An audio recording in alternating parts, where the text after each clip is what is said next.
Golan Heights जो था किसने कब्जा कर लिया? दम है तो ले लो। इजराइल का टैंक ठीक सामने रहता था, अब मारता था सीरिया के टैंक को, उधिया जाते थे। सर इजराइल इतना पावरफुल कैसे हो गया? ये सब के सब रईस हैं। तो इजरायली जो होते हैं यहूदी, वो बिजनेसमैन कम, टेक्नोलॉजी में सबसे आगे। इजराइल में एकता का कारण ये है, इजराइल दिख रहा है, इजराइल के ऊपर में ना आपको एक पहाड़ी मिलेगा, गोलान की पहाड़ी। देखिए गोलान हाइट्स मिला, गोलान की पहाड़ी यानी गोलान हाइट्स। गोलान हाइट्स से पानी का स्रोत आता है। क्या आता है? पानी का। गोलान हाइट्स जो था वो सीरिया का था। गोलान हाइट किसका था? किसने कब्जा लिया? किसने कब्जा कर लिया? सीरिया में दम है तो ले लो। सीरिया के पास अगर दम है ले लो। किसका कब्जा लिया? सीरिया का। सीरिया का। और इतना नहीं है कि सीरिया कब्जा करने नहीं आया था, सीरिया भी कब्जा करने आया था।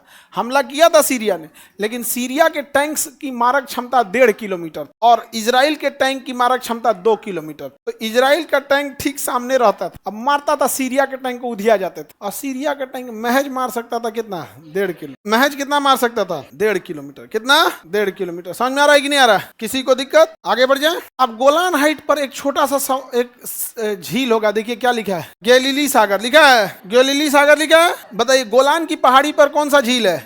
गोलान की पहाड़ी पर गैलीली सागर। गोलान की पहाड़ी पर गैलीली। सर इजराइल इतना पावरफुल कैसे हो गया? इजराइल पावरफुल हुआ क्योंकि वहां पे शिक्षा अनिवार्य है, सबको पढ़ना है, सेना में सबको जाना है। और एक इजराइल, देखो यूनिटी कब आती है? एकता कब आती है? एकता तब आती है जब आपकी संख्या कम हो। तो यहूदियों की संख्या कम है और आपके चारों ओर दुश्मन हो। तो इजराइल में एकता का कारण ये है कि एक तो संख्या कम है और चारों ओर क्या भरे हैं? दुश्मन। तो एकता ऑटोमेटिक आ गई। दूसरा, ये सब के सब रईस हैं, सब बिजनेस बहुत करते हैं और ज्यादातर ये लोग इन्वेस्टर होते हैं। क्या होते हैं? इन्वेस्टर। इन्वेस्टर मतलब जैसे मान के चलिए कि किसी के पास पैसा है लेकिन काम करने के लिए टाइम नहीं है, तो एक काम करेगा, किसी आदमी को दे दिया, ये लो 2 करोड़ रुपया लो, तुम 2 करोड़ में भैंस पालो। कंपनी रजिस्टर्ड करा देगा और कह देगा 20% तुम्हारा, 80% मेरा। तो जो भैंस पाल रहा है, मेहनत कौन करेगा? जो पाल रहा है। दूध निकालेगा जो पाल रहा है, बेचेगा जो पाल रहा है, और जब बेचने का प्रॉफिट आएगा तो 80% वो ले जाएगा जो इन्वेस्टर है, और 20% ही दोनों को फायदा।